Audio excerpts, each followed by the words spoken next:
আসসালামু আলাইকুম এভরিওয়ান, কেমন আছেন সবাই? আশা করি সবাই আলহামদুলিল্লাহ ভালো আছেন। এই বছর মানে 2025 সালের নন ক্যাডারের সবচেয়ে বড় সার্কুলার কিন্তু একটু আগে প্রকাশিত হয়েছে, 1720 পদের নন ক্যাডারের সার্কুলার। সো আমি বিস্তারিত আপনাদেরকে এই ভিডিওর মাধ্যমে জানিয়ে দিব। সবাই প্লিজ চ্যানেলটা সাবস্ক্রাইব করে আমাদের সাথে থাকবেন। চাকরি প্রত্যাশী যারা আছেন তারা সবাই আমাদের সাথে যুক্ত থাকুন, যাতে করে আপডেট সব খবরাখবর এবং চাকরির পরীক্ষার সাজেশনগুলো আপনারা সবাই কিন্তু আমাদের এই চ্যানেলে পেয়ে যাবেন। সো আমি একটু বলে দিচ্ছি সার্কুলার বিস্তারিত। আপনারা দেখেন, সার্কুলারের লিঙ্কটা কিন্তু আমার ভিডিও ডেসক্রিপশন বক্সে কিন্তু পিন কমেন্ট করে দেওয়া থাকবে, আপনারা চাইলে সেখান থেকে ডাউনলোড করে নিতে পারবেন। সো দেখেন, আপনাদের শিক্ষা কর্মকর্তা গণিতে নবম গ্রেডে এখানে 2টি পদ রয়েছে। তারপরে আপনাদের ইলেকট্রিক্যাল জুনিয়র ইনস্ট্রাক্টর আছে নবম গ্রেডের, এখানে 1টি পদ রয়েছে। আবেদন করতে পারবেন, এটা কিন্তু পাশে লিখাই আছে। সো এটা আমি আর বললাম না, জাস্ট পদে কয়টা করে পদ আছে সেটা কিন্তু আমি বলে দিচ্ছি। এরপরে আপনারা দেখেন, মেডিকেল অফিসার আছে, এখানে 16টা স্থায়ী পদ আছে। সহকারী রেজিস্ট্রার আছে নবম গ্রেডের, এখানে 1টি স্থায়ী পদ। এমার্জেন্সি মেডিকেল অফিসার, সেখানে নবম পদ, স্থায়ী পদ 3টি।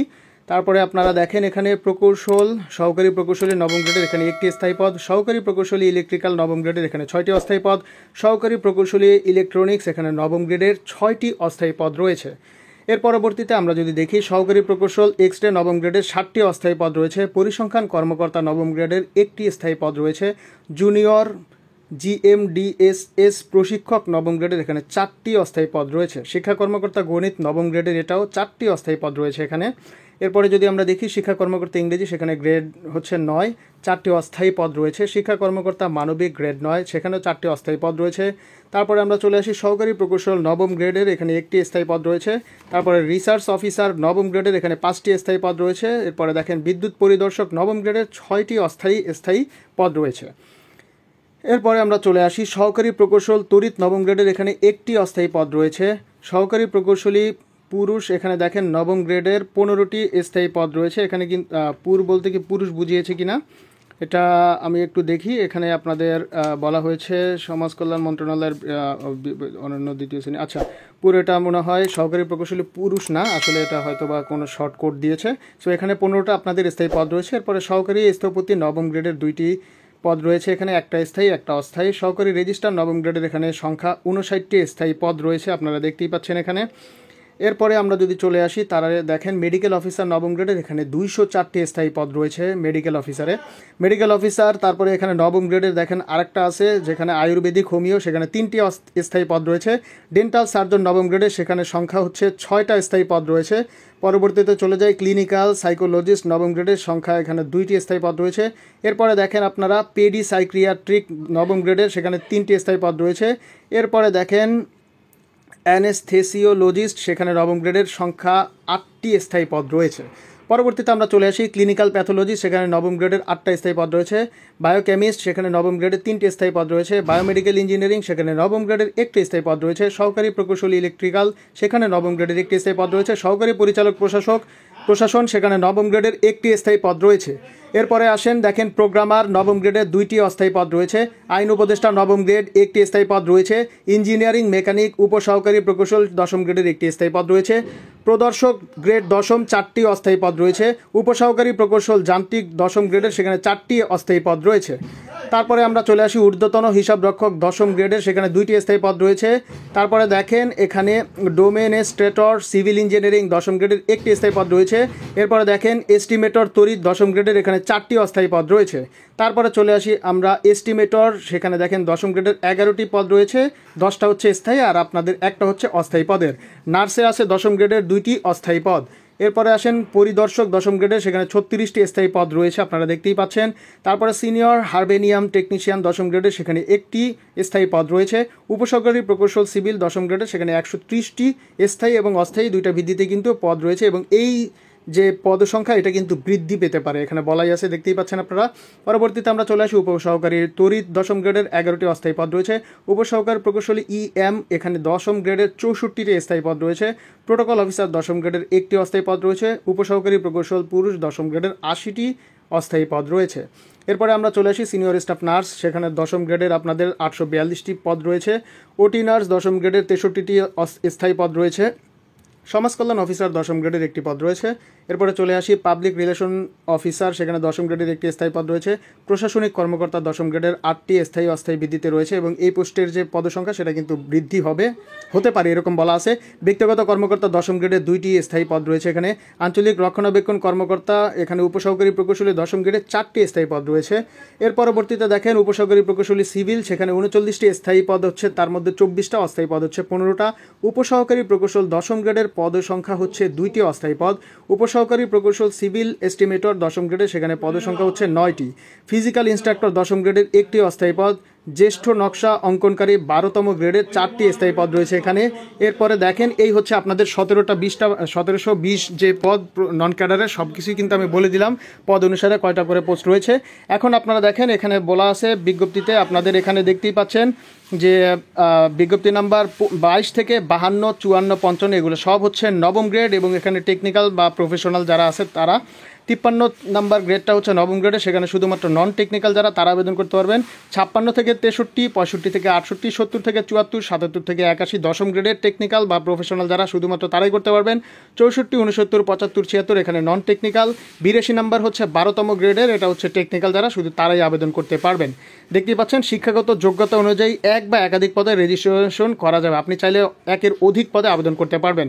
একাধিক পদে রেজিস্ট্রেশন করলে প্রতিটি পদের জন্য আলাদা আলাদা রেজিস্ট্রেশন ফি কিন্তু আপনাকে জমা দিতে হবে, এটা কিন্তু সেখানে দেওয়া হয়েছে। তারপরে আসেন আপনারা আবেদন কিভাবে করবেন, এগুলো তো এখানে লেখাই আছে, আপনারা বুঝতে পারবেন। আপনাদের অনলাইনে আবেদন ফি জমা তারিখ হচ্ছে 27/2/2025 দুপুর 12টা থেকে আপনাদের আবেদন শুরু হবে এবং অনলাইনে আবেদনপত্র পূরণের শেষ তারিখ ও সময় হচ্ছে 20/3/2025 সন্ধ্যা 6টা পর্যন্ত আপনারা কিন্তু আবেদন করতে পারবেন। এর মধ্যে আপনাদের আবেদন করতে হবে এবং আপনাদের এখানে আরও কিছু বলা আছে, এগুলো একটু আপনারা পড়ে নেবেন। সব কিছু যদি আমি পড়তে যাই আসলে সময় বেশি লেগে যাবে এবং আপনারা আবেদন করার সর্বোচ্চ 72 ঘন্টার মধ্যে কিন্তু আপনাকে আবেদন ফিটা প্রদান করতে হবে, এটাই এখানে বলে দেওয়া আছে। তারপরে এখানে আপনারা যা কিছু আছে সব কিছু এখান থেকে একটু পড়ে নেবেন কষ্ট করে। আর এখানে সব কিছু বলাই আছে কীভাবে কী করতে হবে, এটা সার্কুলার দেখতে আপনারা বুঝে যাবেন। আর আরেকটা কথা, আপনাদের 22 থেকে 55 9মতম গ্রেডে 200 টাকা ফি আবেদন ফি, 56 থেকে 81 10ম গ্রেডে 200 টাকা ফি আবেদন ফি হচ্ছে। আর 82 নাম্বার যে বিজ্ঞপ্তি আছে মানে পদ আছে 82 নাম্বার, তবে সেখানে 11তম গ্রেডের 150 টাকা আপনাদের লাগবে। সকল গ্রেডে জনগ্রসর নাগরিক তারা হচ্ছে 50 টাকা, মানে 11তম এর নিচে যেগুলো আছে সেগুলোর ক্ষেত্রে বলা আছে 50 টাকা। সো বুঝতেই পারছেন পরীক্ষার ফি কিন্তু খুবই কম, কাজেই আপনারা একের অধিক যে পোস্ট সেখানে কিন্তু আবেদন করতে পারবেন।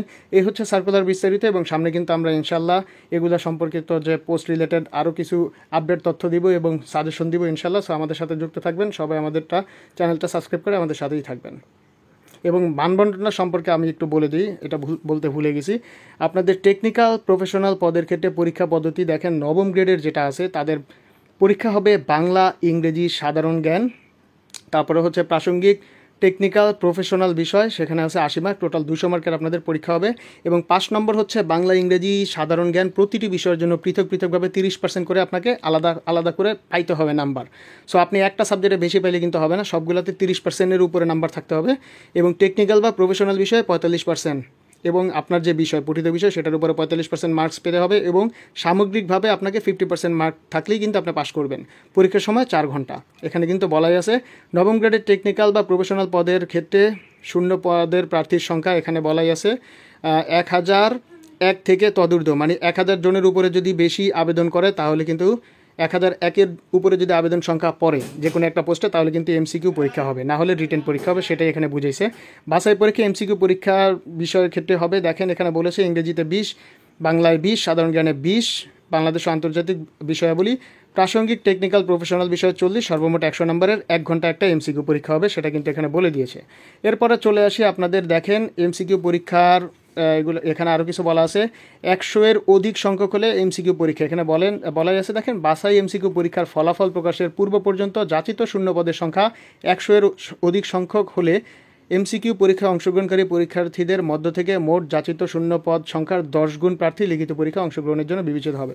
সো আপনার যে পদ আছে পদের 10 গুণ আপনারা রিটেনের জন্য সিলেক্টেড হবেন, সেটাই এখানে বুঝিয়েছে।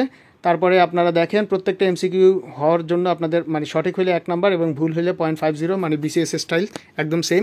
এবং আরও কিছু আছে লিখিত পরীক্ষার বিষয় হচ্ছে বাংলায় 40, ইংরেজিতে 40, সাধারণ জ্ঞানে 40, টেকনিক্যালে হচ্ছে 80, সর্বমোট 200 নম্বরের আপনাদের পরীক্ষা হবে, যেখানে 5 নম্বর হচ্ছে পৃথকভাবে 30%, টেকনিক্যাল বা প্রফেশনাল বিষয়ে 45%, সামগ্রিকভাবে 50%, 4 ঘন্টা সময়ের পরীক্ষা।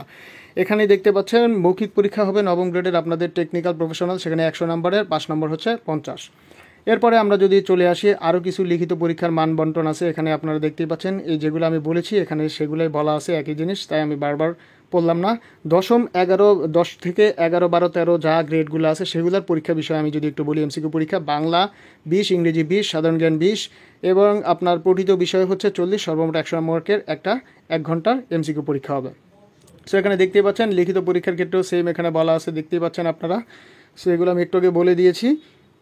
এরপরে আপনারা এখানে একটু দেখেন নন টেকনিক্যাল যারা আছেন তাদের যদি পরীক্ষারটা ব্যাপারটা আমি যদি একটু বলি, সেটা একটু দেখেন। আপনাদের এখানে নম্বরসমূহ বলা আছে, আমি আগেই বলেছি যে কোনো পোস্টে যদি 1000 জনের বেশি আবেদন হয় তাহলে কিন্তু আপনাদের রিটেন পরীক্ষা হবে, এমসিকিউ হবে, মানে এমসিকিউ পরীক্ষা হবে, রিটেন হবে না। 1000 জনের মতো হইলে কিন্তু সেটা হবে রিটেন পরীক্ষা, 1000-এর উপরে আবেদন হইলে সেটা হবে এমসিকিউ পরীক্ষা। এবং আপনাদের এখানে বলেই দিয়েছে লিখিত পরীক্ষা হবে এইভাবে, লিখিত পরীক্ষায় বাংলা 50, ইংরেজি 50, সাধারণ জ্ঞান 40, গণিত মানসিক 60, সর্বমোট 200 মার্কের পরীক্ষা। এখানে প্রত্যেকটা সাবজেক্টে আপনাকে 30% মার্ক থাকতে হবে, সামগ্রিকভাবে 50% মার্ক থাকতে হবে, পরীক্ষার সময় 4 ঘন্টা।